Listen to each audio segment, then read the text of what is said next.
Welcome to the Inner Journeys Outer Adventures podcast. I'm your host, Corey Jacobson, and with me today I have a very special guest. My mentor and friend, Dave Hildebrandt, is a man of faith, family, and fitness. He has a master's degree in school counseling. He's also owned the gym Fit Elite, where I work, for 15 years. They're celebrating their 15th anniversary this year. He's also been personal training for 27 years, so he has a lot of experience in that field. Welcome, Dave.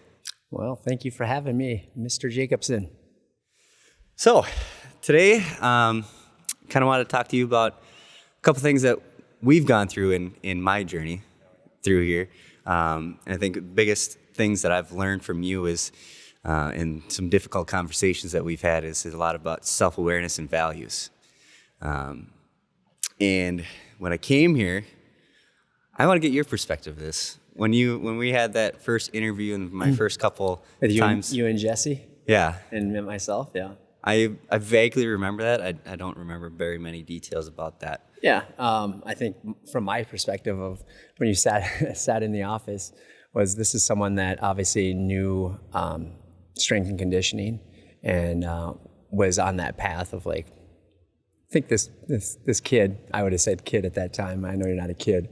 At that time has a guide and has that purpose, but knowing that we're all on a journey and we all have a lot of growth, and saw that potential in you, and Shane did as well. So yeah, so we ventured on, and it was a challenging road at first, as you went through what was called, the coach's developmental course at that time, but now it's called Evolve. Each coach is different in their journey through it, and what we're about to embark on and talk about self-awareness is, the emotional intelligence. You're actually the first one in the company to actually go through that process in that developmental course, to go through that book. The Emotional Intelligence 2.0. Mm-hmm. By Bradbury, yeah. And very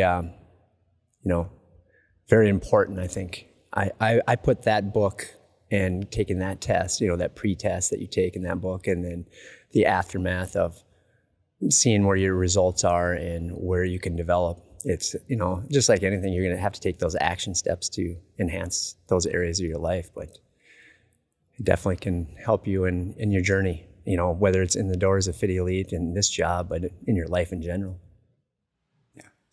Yeah. I remember it being a struggle for me in the beginning. You could take the test and you see like where you're deficient or where you're proficient in. Yep. Obviously, me being an introvert, getting in front of people and talking to them and, actually having conversations with them was such a struggle for me in the beginning. Yeah. And I was never truly aware of how bad I was at that. Like, I was always scared of talking in front of people. Right. But I was never truly aware of it. I would say very few in the journey that I've been on have been super comfortable with it right out of the gates. But yeah, there's introverts and extroverts. And, my path was when Pat went through, his version of coach's development. He was kind of fast-tracked back in that day. But I knew with him being, pretty much an introvert and watching his growth, I don't put it past a whole lot of people that they can learn those aspects to the journey for sure in coaching. Yeah. So if you could break a tough cookie like Pat Davey, you could, which he's a former coach here. Yeah. Yeah, and then you have the evaluation from other coaches watching these people go through that and making sure that they have the patience to see that, okay, no one's going to be perfect right now. And we have that up on our wall here. Yep. You don't have to be perfect, but you need to be present. That's our coaching philosophy is, leave everything at the door and, focus on the people in front of you. Yeah. It's not, it's easy to read, but you got to put that into action. It's harder to do sometimes. Mm-hmm. So for sure. And I'll admit, in the beginning, I was very skeptical of it. Like reading this book and like where I was at that time, I was just not very aware and not very open. I was kind of open, obviously, to some growth, but right. I was closed off in a lot of different areas. Yes. Oh yeah, you've grown a ton, man, since I've met you. Yeah, and I remember a bunch of conversations sitting up in your office of some awakenings that I needed to have, and we had a lot of needed but tough conversations. Yeah, I think from a coaching perspective, that's one thing I realized of you that we aligned very quickly is you were willing to hear the hard things, but you knew it was coming from a care, a sense of love that I have for you, and that, I just wanted to enhance your life. It's not to break you down. It's maybe to have you take a couple steps back, analyze, figure those things out, move forward, and venture on to the next conversations that we've had, and we've had a lot of them. Yeah. Oh, yeah. So, yeah. Had our fair share. All good ones. They're all good, too. Yeah. They all end really well, so. I mean, I'm still here. We're still growing 5 years later. Yeah. I think, if anything, they're just getting better. Oh, I agree. Yeah. The depth of those conversations and about life and what you want. And, yeah, it's been awesome. Mm-hmm. So let's bring it back a little bit. In your journey, when did you start working on self-awareness? When did it come to like a peak for you? Like, that I need to change something here. Coming out of when I played college basketball for 2 years, and I transferred to Eau Claire, and I didn't play anymore. And I was working out of the YMCA. I was youth. At that time, I wasn't the youth sports program director. I was working in the Nautilus and lifting weights and prepping for bodybuilding. I was still in my undergrad. It was kind of like more of an awakening for me. I remember one day just driving down towards the Y, and I pulled over to the side of the road and just kind of broke down. Just didn't know necessarily the exact path I wanted to go on. And as you know, you described in the very beginning the faith portion to my journey, and I think that's where it really clicked for me. It switched, and I knew some things had changed. I felt like even just by pulling over on the side of the road and then venturing on that day and going down to the Y to be a Nautilus instructor, I just felt different, and I knew some stuff was changing in me. And so then I think more of that personal development side started to come out, and wanted to learn a little bit more about who I am. And understanding who I am is only going to help and enhance other people around me. Yeah. So after that pullover to the side of the road, that was kind of like your aha moment. Like, yeah, something needs to change. I need to start being better, doing better. Yeah, and it wasn't like there was a lot bad going on at that time in my life that I felt bad. I mean, I was going to college and working, not full time but part time, and lifting weights. So it wasn't like anything was really wrong in my life. I had a moment, don't know why, but it was there, and it was definitely a blessing. Okay. Mm-hmm. What age were you at that point? I would have been probably 22 to 24, because it was the tail end of my undergrad. Okay. And I was a super senior, so. You and me both? Yeah, I changed my my undergrad quite a few times, so trying to figure it out. Mm-hmm. So. Okay. So 22, 24, you're doing your undergrad, working at the Y Nautilus, and also doing bodybuilding. Was that the start of your bodybuilding career? No. I would say it was kind of moving towards the end. Moving towards the end? Yeah, because right around 26, 27 was the end of my shows and competing. Okay. So, yeah, it was kind of ramping up, I guess, in that time. I was in the middle. I'd say the middle of it. Middle of it? Yeah. Okay. So that was very encompassing of my life. That's what I did. I went to school, and I lifted weights, and I worked, and hit the repeat button. Yeah. And ate a lot. Yep. You got to eat so much when you're doing bodybuilding. And ate a lot. Yep. Full-time job. Yeah. Okay. And then, so obviously you finished your undergrad at some point, and then there was a gap between your undergrad and I waited a couple, 2 to 3 years before I went back for my graduate. So after the fact of working in the Nautilus, and then I graduated with my undergrad, I was gifted the opportunity to become the youth sports program director of the YMCA and run all the football, basketball for all the youth and high school and even the adult programs. So I learned a lot there. Yeah, Ken Van Ness was very impactful. director at the Y at that time. Had a high respect for him. His value system was just off the charts, I just thought. And I was just blessed to have that person in my life. And I learned very quickly in that position, within a year or two, that something more was out there for me. So then that's when I decided to go back to school and get my master's. Okay.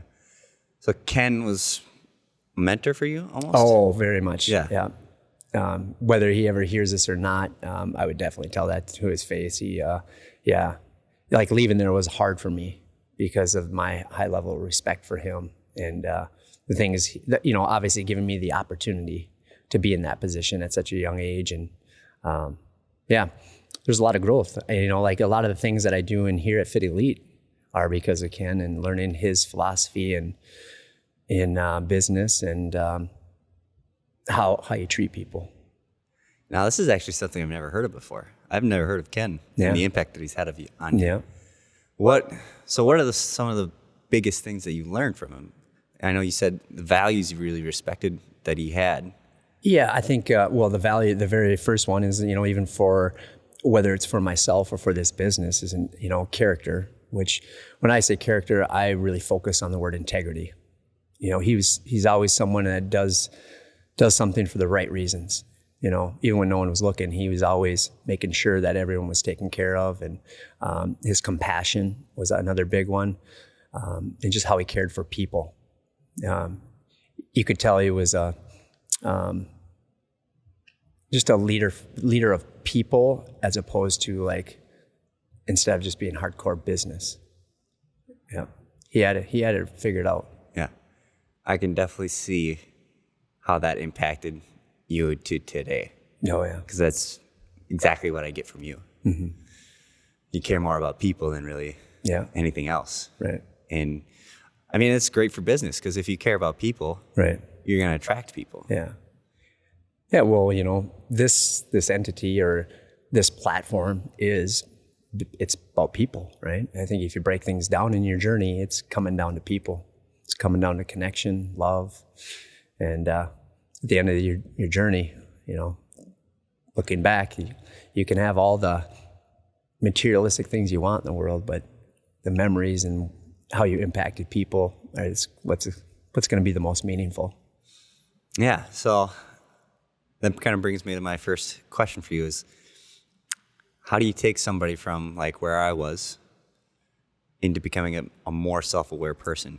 So rather than chasing the material things like money, cars, houses, all these other things, how do you help them see the light? And I think you've come to understand it, and you've actually grown one of the ones that have grown the most in it is as you go through our Evolve program. The more years that pass, the more I want to press into that personal development side. And as people sit in that office, when we talk about the Evolve program, I try and stress on the development of the person than the development of the skill of how to do a air squat and all that. For two reasons. One is if you can connect with someone, you can help them move a little bit quicker through it. And you're going to be able to, I don't know how I want to say it, I guess outside the walls of Fit Elite. I want them to be able to go outside the walls of Fit Elite in their families, and if they have another job or just friendships, that if they're becoming more aware and more awake, as I'd call it, within themselves, it's just going to enhance everyone around them. And I'm a big believer in the ripple effect of life. So if you can help one, each one teach one, and it'll help grow a better world, man. Is what it really comes down to is enhance and just let it ripple out. So I'll give you my perspective. First coming in, first book you had me read was Start With Why. I begrudgingly read that book. I thought it was kind of woo rah rah stuff. Yeah, Simon Sinek. Mm-hmm. Which he's a great author, and I really respect him now and what he puts out there, and I understand it more now. Yeah. But in the beginning, I was like, "What is this? What am I reading? Yeah. Does this? Why does the why matter?" I didn't quite get it in the beginning. And maybe that's a mistake on my fault. Maybe that's something I can learn from this podcast today is being more information giving as to why you're reading that book. And maybe I didn't give it, or maybe I did, and it's just there's so many fast moving parts that it's not, people aren't taking it in. Well, I'm pretty sure you gave me the why. You're very good at that. You're very good at telling why you're doing something, why this is important. Yeah. It's why you're such a great personal trainer and why people have been with you for so long. Because you listen. Well, thank you. You tell them the why. You're very compassionate with them and empathetic. Yeah. So I think you were doing well with me with that. I just think in that part of my journey at the very beginning. Yeah. Because the things that we talk about a lot over the years is purpose, fulfillment, why. Yeah. And those I didn't understand them in the beginning. I didn't know how to understand them in the beginning, I think. And they seem for some people walking in are like, this is kind of odd. But now you get it, like as you venture down the road and keep those close. And, that purpose statement, again, there could be a lot of people listening now and being like, that's still weird, but I think it's so impactful because that purpose is always changing, or at least the terminology of what you're putting in your purpose statement is always changing. But man, you keep that sound, you've always you're grounded. Yeah. You're grounded on where I'm going and why I'm going towards what I'm going. Would you mind sharing yours? Yeah. Just to give people an idea. Yeah, of the idea. I guess statement. I'll give kind of 3 points to it. The biggest, I'm going to give you some words, is self-awareness, self-discipline. Those are the two ones. If I can evoke those two characteristics in somebody, I feel like you can move mountains. I think if you can become a little bit more aware within yourself, again, to help and serve others, and then build your self-discipline, the disciplines of your life, will help ground you and help move you in such a great and positive direction. And you'll see all those ripples of going back to the ripple effect of helping others. So that's an example of your purpose statement. Yeah, and then I even shorten it to trying to help people find what's truly in their heart, where they want to go. Is kind of how I shorten it now. Is whether I'm helping somebody in here or outside of here, it's finding what's in their heart and asking them some challenging questions. And that's what I like to do, is ask the challenging questions and get a little bit more to that deeper side or soulful side of somebody, and have them answer some questions, because hopefully, the goal is that they reflect on them. Yeah. So I think from my perspective, and we've been talking about purpose statements for about 5 years now. Mm-hmm. I think in order to understand what your purpose is, you have to do a lot of work first. Oh, yes. So for me, I had to do 3-4 years of work before I could even start to build a purpose statement. Mm-hmm. And I would say work for me was finding my passion in training others, helping others, and then also the personal development side, understanding myself more. So it's compounding that work over years to understand what it is you're passionate about. Because I think if you understand what you're passionate about, and it's not always obvious what you're passionate about. Mm-hmm. For some people, the second they're born, they know it. Yep. And they strive for it right from the get-go. Right. But some people can wander 30, 40 years and not know what their passions are. Yeah. I think you have to try enough things to find a passion. And then when you find that passion, everything becomes a little more clear of what your purpose is. I think it's you're trying a lot of different things, but I think you can hone it in a lot faster. And that's where you've done a really good job over the last 5 years, is I'll ask you the question, did you like reading books at first? I was a big fan of Harry Potter and other books growing up. Yeah. I loved reading fiction books. Yeah. Not so much personal development. Yeah. And it's a tough one for individuals. And, and I'm stealing this. I don't know if it's Tony Robbins or whatever, but success leaves clues. So, you're surrounded by, you're a makeup of the 5 closest people to you or whatnot. And I always say my 5 closest people are books. Yeah. Because I'm always searching for people that I feel have an expertise in that field or that area, and then you help grow yourself through those. I think that helps you get a little bit more clear in your awareness and closer to your purpose of like what you want. If you're going that personal development route, Yeah. I think that really enhances that development where you're saying like it could take 30, 40 years.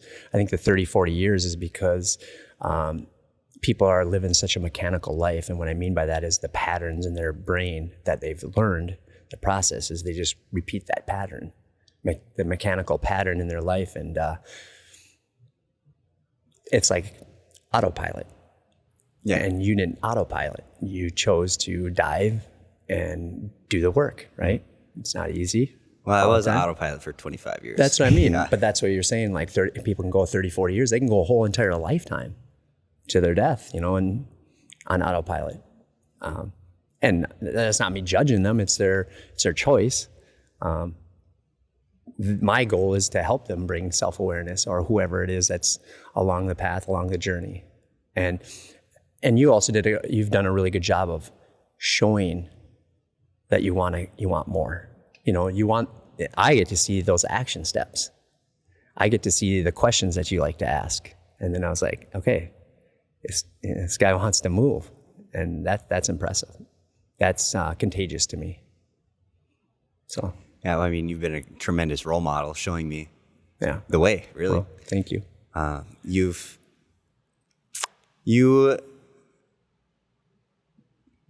show up in such a way every single day of a man of conviction, man of faith, doing things the right way, understanding why you're doing it, because you have your purpose, you have all of these things written out, and you understand, and you constantly work on it.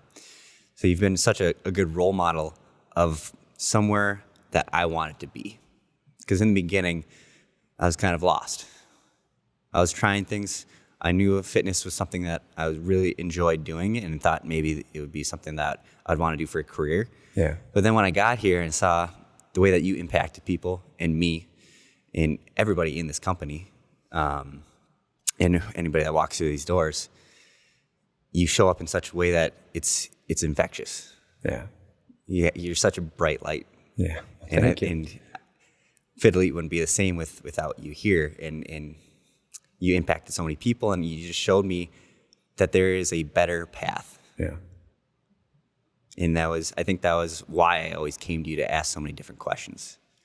Yeah. I think a lot of that stuff and I appreciate all those compliments, is as you understand your value system, that's what is your navigator in life.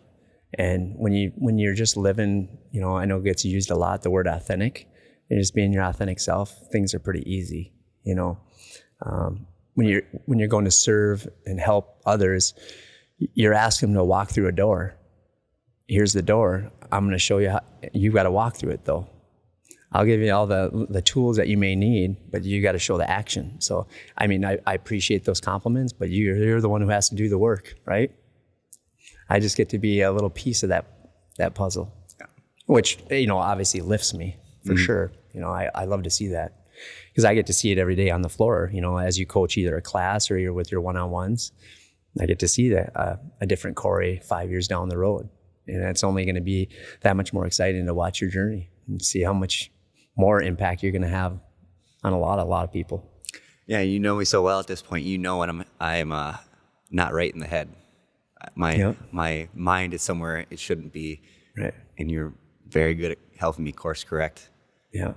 You're like, what's going on with you today? This isn't the Corey I know. Yeah. Yeah. Which helps. I think that is a big thing of self-awareness. Yeah. Is having somebody like that. Yeah. Well, it's that empath, feeling that energy is what it is. Mm-hmm. Understanding, whether it's you're seeing the visual or the body language, it's just more of a feel. Like, I know this person and something's not right. And I'll be the one to ask the question, right? Yeah. Instead of being the pink elephant in the corner, I'll just ask you. But that's the type of relationship we have, Right. It's not like someone I might feel that of somebody out in public, but I'm not going to walk up to them and be like, "You okay?" Something. And depending on what situation, I might ask them, but it's a very rare situation. Yeah. So. Yeah, I think that's incredibly helpful. Yeah. It may not be the most important thing that you need, but it's something that can speed up, I think, your process of becoming more self-aware and understanding, okay, that's a cue for me to go inside and understand what's going on in myself and in my head. Why am I feeling this way right now? What's happened? So I can get a little bit more introspective with myself. Yeah. And then go and reflect. Yeah. And right there, what you just said is, I think, what a lot more humans need to do. I think a lot of things would change in their life just by what you said, is analyzing, why am I feeling or reacting the way I'm acting at a certain point? Reflect on it, understand it, maybe find whatever that trigger point was. And that's how things start to move. It's like, it's just a thought. You're not your mind. A lot of people believe that. They just follow that mechanical mind. And you can break all those patterns. Any pattern you want, you can break. Oh, yeah. It's all about choice. Yeah. We all have a choice. And we make choices every single day. For sure. Every single thought is a choice, honestly. Because you can choose to follow that thought or choose to go a different route. Yeah. And then I think the next big thing you said there was values. And so we have a set of values as a company. But then you also have a set of personal values. Yeah. Mind sharing those? Yeah. I think the biggest one, and it's my number one, and, we have compassion and humility, hard work, grit, growth and gratitude, and character. Mine's always going to come back to love. It's my number one. It's always going to be love. That's hard for some guys that'll be listening to this, like, well, really? But I think, and I'm a big believer, that everything in this world, if you break it down to in the positive light, is coming back to love. It breaks down to love and why you're doing what you're doing. So that'll always be my number one, for sure. Other ones, like the company. So both Shane and I sat down, and Shane and I aligned on all the five that we have in the company. Humility is a big one, compassion. I would say if I'm going to put a number two, it's going to be gratitude. I think for the most part in my life, I've been gracious and feeling gratitude for things, but that really enhanced into my 20s, and as it reflected on just being gifted the people that have crossed my path, and I think that was of purpose.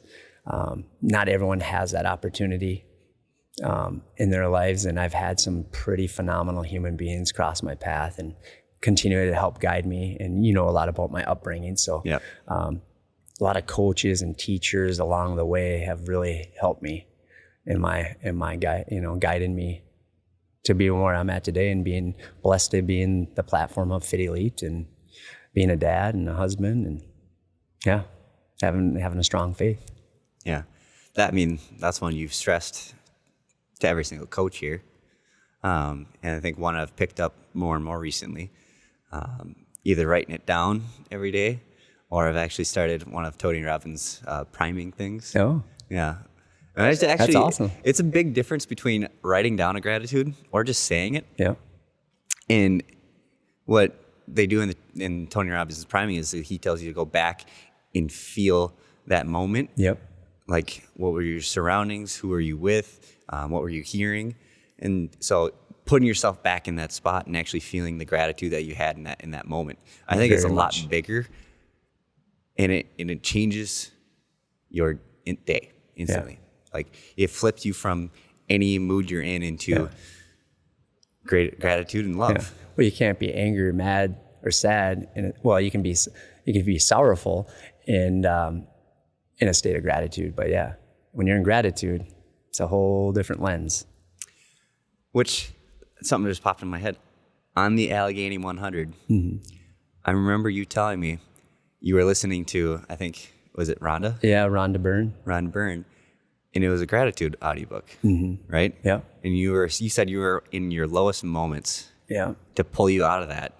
Yeah, just being in that dark space of feeling so broken, both emotionally, mentally, definitely physically, And I was blessed to have the the headphones there to listen to that book on gratitude. And it brings you back out of that headspace, because you're thinking of all the things that she's talking about in there about gratitude, and you're thinking about the people in your life and, the blessings that you have. And, you start to think, even though you're so mentally and physically broken at that time, you're just appreciative that you're able to do this, where there's people that can't even walk in this world.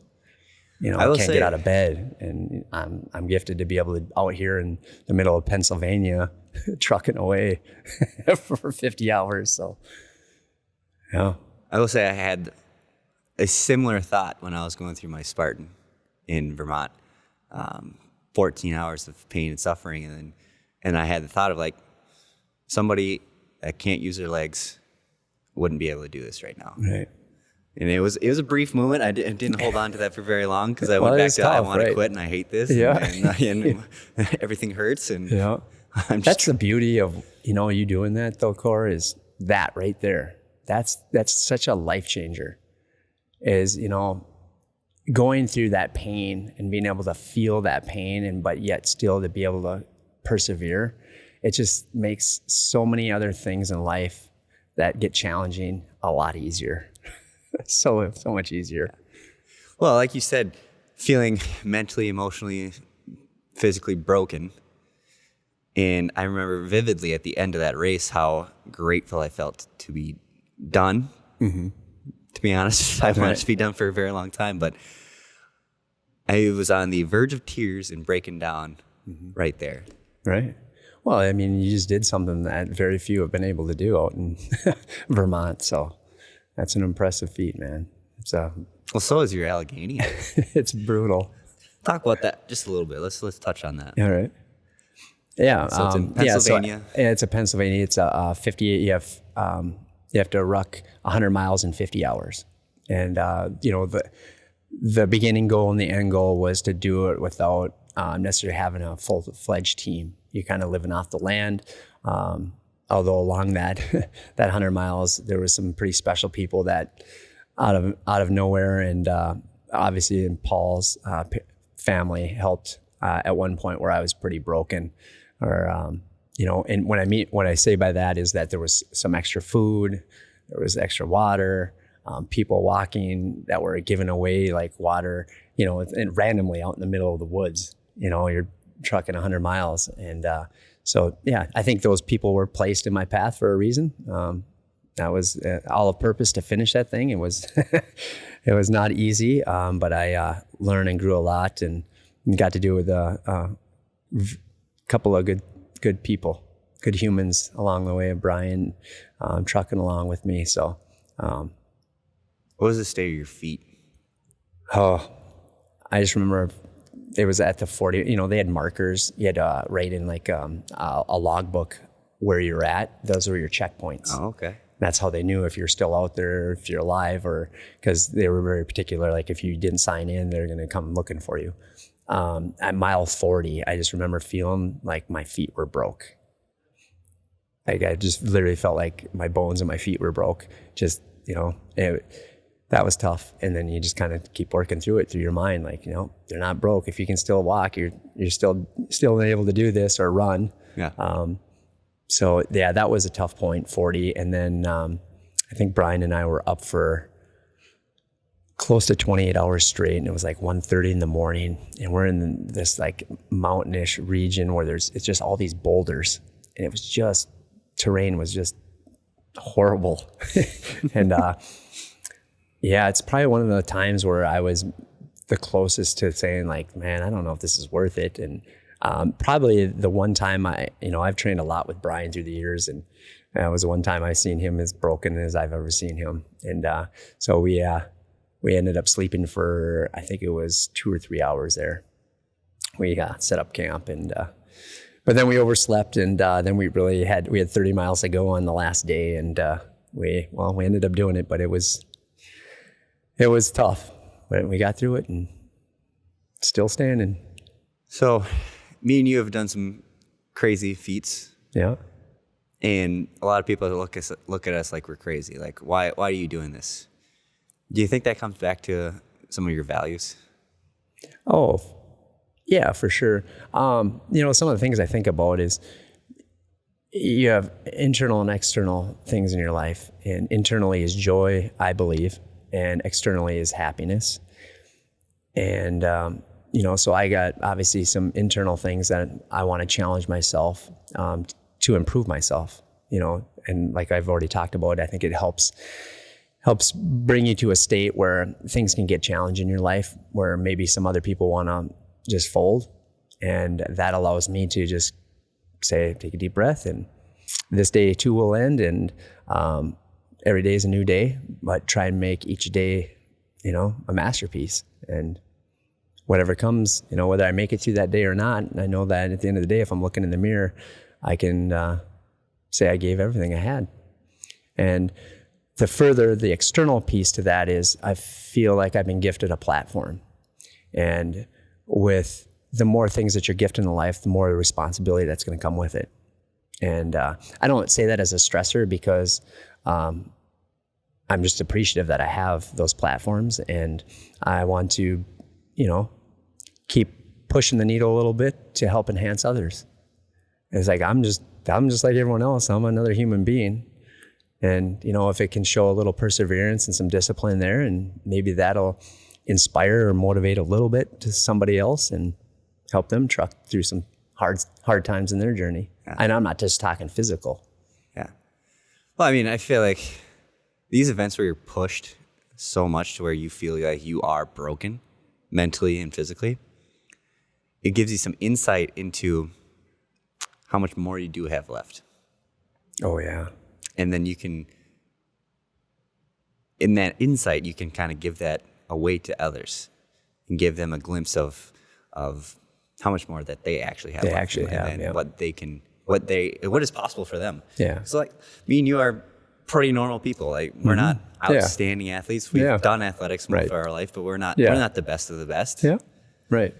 So we're just an ordinary folk, just like everyone else. Yeah. If we can do these things, that means a lot of other people can if they wanted to. Right. And again, it doesn't have to be just the physical side, right? It's whatever they're embarking on in their life. Fear is a big thing. It's probably the most common emotion that people have, is we live in fear. And I think that's another, it helps you break through those breakthroughs. They're not there for breaking you, they're there for breakthroughs, and to show like, all right, I can do this. I can do this. Whether it's I'm going to go start a business, I'm going to go run a 5K, whatever that is, that someone's fear-based. And you see it every day. You have people in the gym like, oh yeah, I'm going to try and run a half marathon. And you and I are thinking, you could put your shoes on right now and we can go out and run a half marathon. That, they don't, right at that point, they don't have that mindset that they have the capabilities of doing that when they're definitely in the shape enough where they could just go run a half marathon and complete that immediately. Yeah. But they got to build that mind frame, and that belief system that I can do this. Yeah. So how closely do you feel like self-awareness, values, and belief, how closely do you think those are to each other? I think the self-awareness piece, as you want to develop yourself, meaning you want to become self-aware, whether it's through meditation, we live such fast-paced life, is taking the time to actually reflect on that and ask yourself the questions of, what are my values? Having a conversation with somebody like, when was the last time someone made you mad? And they say, oh, it was this and this and this. And say, why did that make you mad? And it's usually coming down to a value-based system that's being broke. It's like understanding yourself from a value-based system. I think in any relationship, whether friendship, where you align, like you and I align because we have similar value systems. And even going into more of that intimate relationship, that's going to be even more important. I think that's an area that's untapped for a lot of people in terms of relationships. They're not taking the time. We're so focused on like financial and all these other aspects to life, when really connection and relationships are really what's going to be the sounding board of your life. But there's not a lot of people taking the time to understand each other and where they're coming from. You know, I mean, we can talk about the 5 love languages and, you know, go into multiple books on relationships, but it's going to be very, very important. So yeah, circling back, I think that awareness to understand yourself first, to understand your value system. And that's why, like in the Evolve program that we do here, that's important, is trying to establish, okay, what are my like top 5, you know, because we have probably, you know, 100 different values. You know, you just have some higher values that you believe. And for me, it's an understanding, and for Shane is an understanding of like, do they align?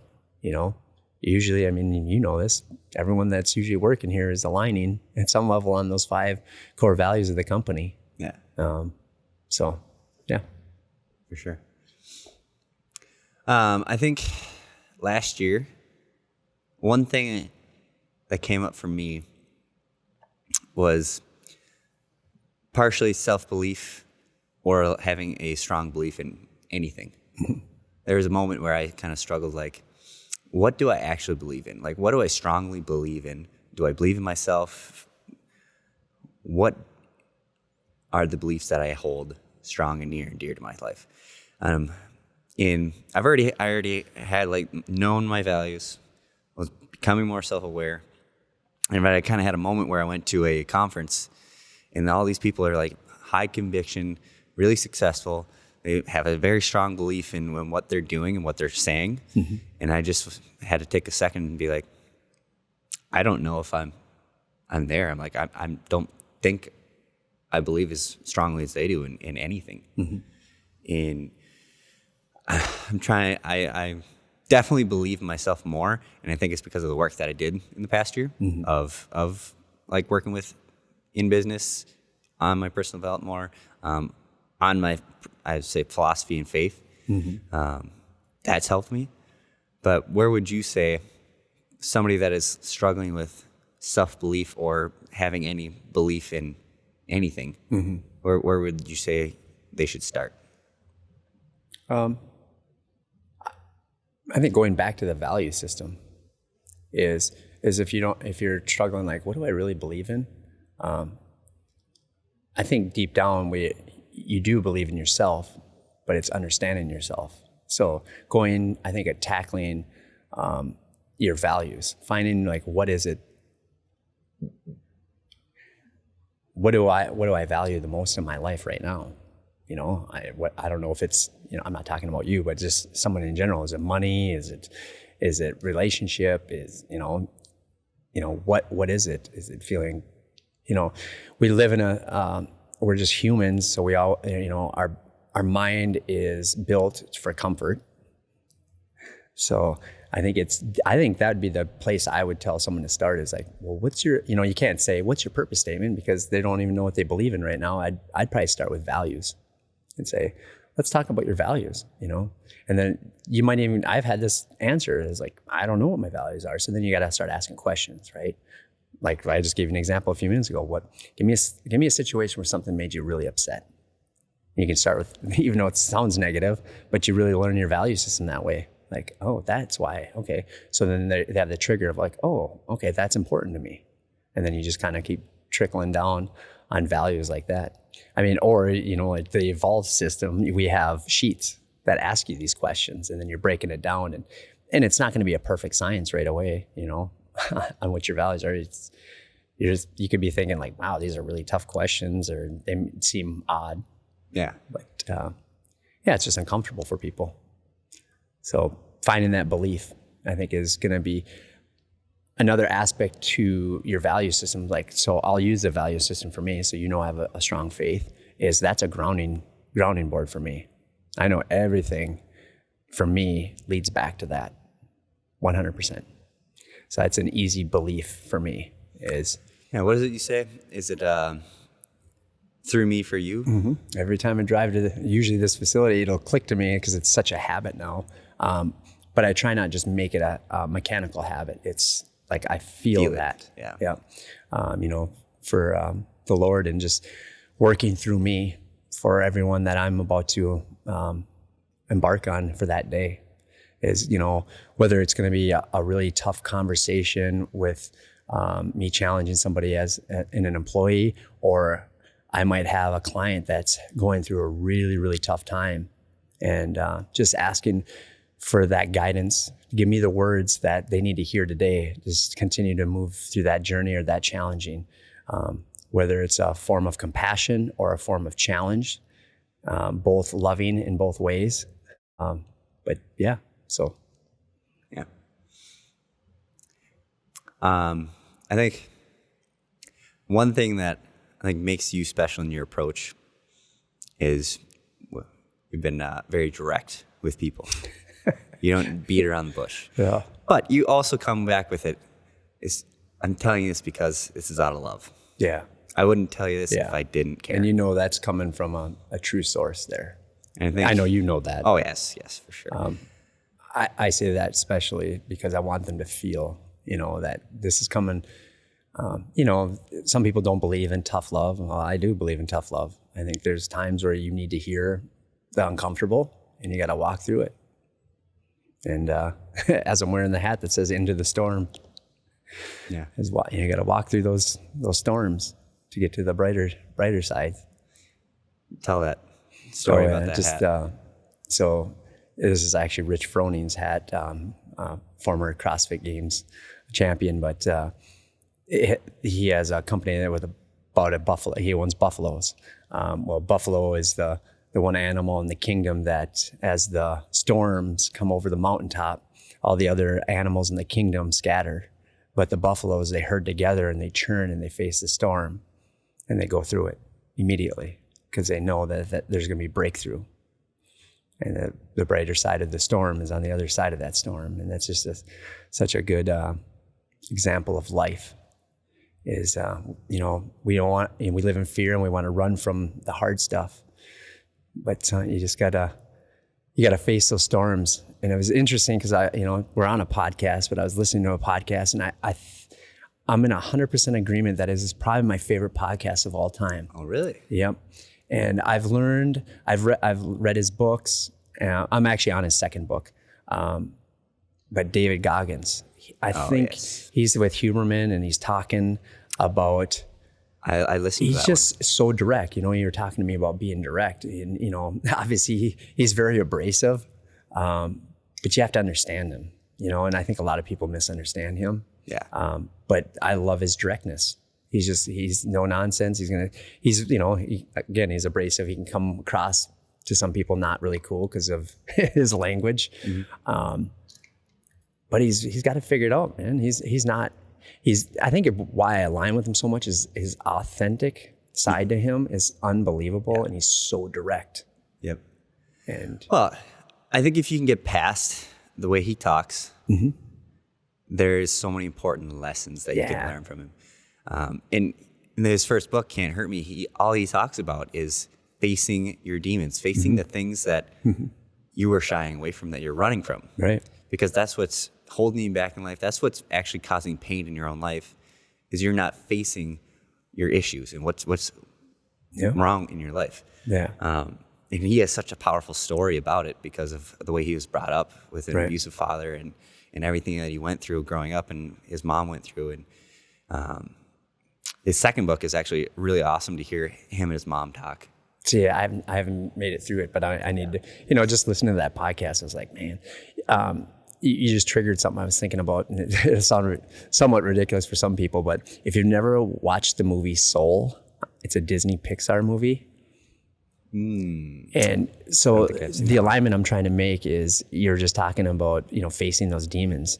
And in this movie, it shows people who are burying their emotions down and what happens to them as a human and what they turn into because of burying their emotions. And, if there was one, and I'm going to genderize this, meaning if there's one male listening to this, Corey, that we can impact by them just watching that, what seems silly movie, because guys really do it. They bury those emotions.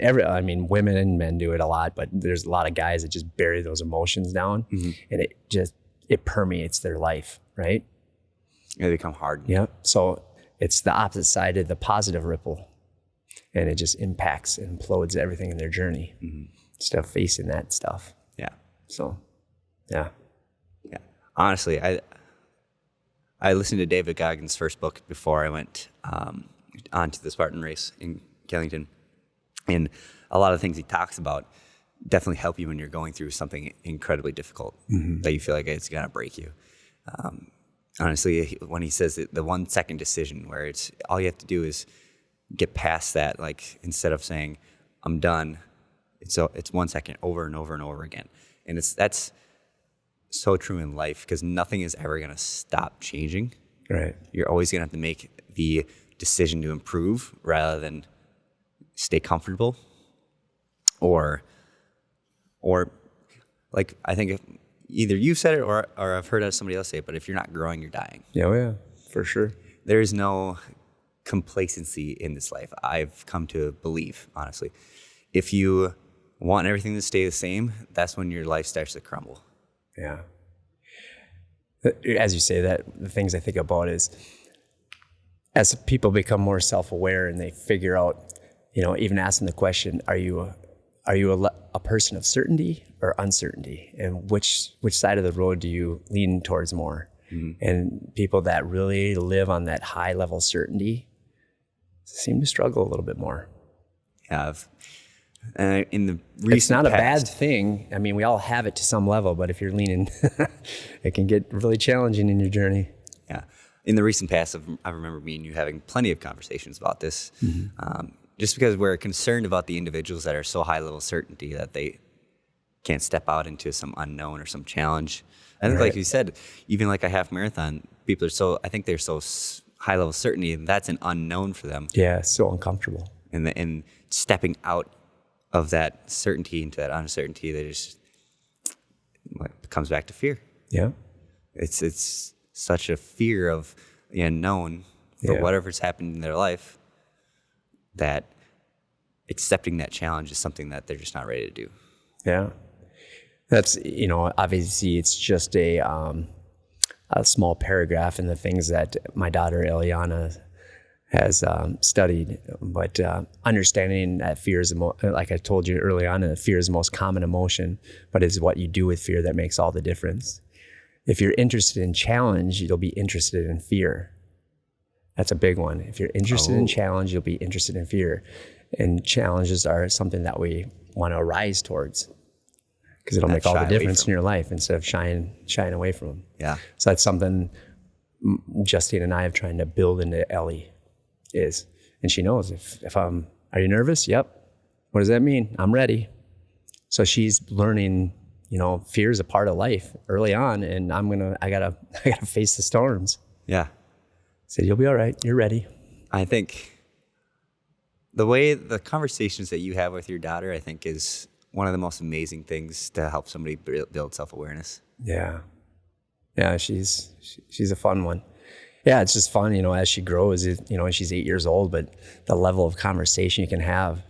And she's such an analyzer, and she can break things down, many more years above her age and have a conversation about it. And that's fun. Yeah. It's fun to see her grow in her own skin like that and become aware. It's pretty incredible. Mm-hmm. Well, I see that you have maybe something highlighted on your phone there. Oh, it was just, we already talked about it, but it was the emotional intelligence and, the piece to self-awareness and how they talk. There's emotional self-awareness, there's accurate self-assessment and self-confidence. And the one that struck me when I was, as I was reading on this, knowing that you and I were going to sit down and talk today, was the self-confidence and individuals' ability and their self-worth. And I think it's a big struggle in this world right now. And I'm not like saying there's a high, like a percentage, but we're in an era where, social media is such a intricate piece to people's journeys. And, there's always the positives and not necessarily always the not so positives. And it's not always reality. And so people are struggling with that self-worth. And that's why I think, the topic that you have today, obviously it's very close in my heart. Is taking the time to become self-aware. And with that self-awareness comes that I think, a real strong point of authenticity in one's journey. Oh yeah. And things get so much easier when you get closer to your authentic self. It sounds very weird, but you don't have that FOMO, fear of missing out. You're living your journey and living true to your heart. And I think things get a lot easier. I mean, we're all gonna always have hardships in our journey throughout life. But yeah, just the closer you can get to being who you truly are supposed to be, it'll be a lot easier in their life. I think it's easier because you're not chasing something that you know isn't like serving you, or something that you enjoy, or something that it's less abrasive, right? Yeah. It's not going against your values. Mm-hmm. It's not going against where you want to be. Yeah. And then you're surrounding yourself with people that are more like you. Oh, for sure. And in life, you're going to have to deal with people that aren't like you, right? But it's easier if you can identify if you actually want to spend time with that person, mm-hmm. or if that person is taking so much energy and it's always making you angry. Right. There's a reason why they're always making you angry. Mm-hmm. You're not aligning in values, for one thing. They may be a bad person. There are bad people out there. Mm-hmm. And it may be time to step away from that person. Right. As hard as it can be sometimes. Yeah. Yeah, I think it's listening to that feeling, whether you call it a gut feeling or intuition. Usually there's a point that whether you're brushing it off or not, listen to your intuition. Yeah. For sure. And then you also have one other thing here, a book. Oh, it's just a current book that I'm reading. It's Rhonda Byrne again. So she's the one that developed the movie The Secret, or the book The Secret, back in, I don't know, it's many years ago now, about law of attraction. And but this book is about what's called The Greatest Secret, and it's actually about awareness. It's about understanding the conscious and subconscious mind, and how your mind doesn't control you. You're in control of your mind. And she has a lot of good nuggets in there that can, I think, help a lot of people. Yeah. So it's a very good book. So The Greatest Secret by Rhonda Byrne. Yep. It's a good book. I actually like it more on the audio, because I have it on audio and on the hard copy. Because I think she goes above and beyond on the audio with, like the music, and there's stuff, ambient sounds to it. And yeah. So when she writes this, it's not just her writing it. There's a lot of different psychologists, that I've had, to read about in my graduate work, and are in there. And so really? She goes above and beyond in this book. I'm rather impressed. Okay. So awesome. I've actually started listening to the audiobook as well. So yeah. So when you say it, talk about the awareness, like, who are you? She asked it, and it's like, you are not your body, you're not your mind, mm-hmm. You are your awareness. Yep. Your consciousness. Yeah. Yep. Which is pretty cool. Yeah. All right. Well, awesome. Thanks, Dave. Yeah. Appreciate you being on the podcast. Yeah. I appreciate being here, there, Core. I think we might have to do another one soon. Sure. Yeah. Whenever you let me know. Many topics that we can talk about. Awesome. Well, thank you for having me, man. And keep doing what you're doing. That's impact, man. Grateful to have you on here. Awesome. All right. Well, this has been the Inner Journeys, Outer Adventures podcast. Thanks for listening. We'll see you next time.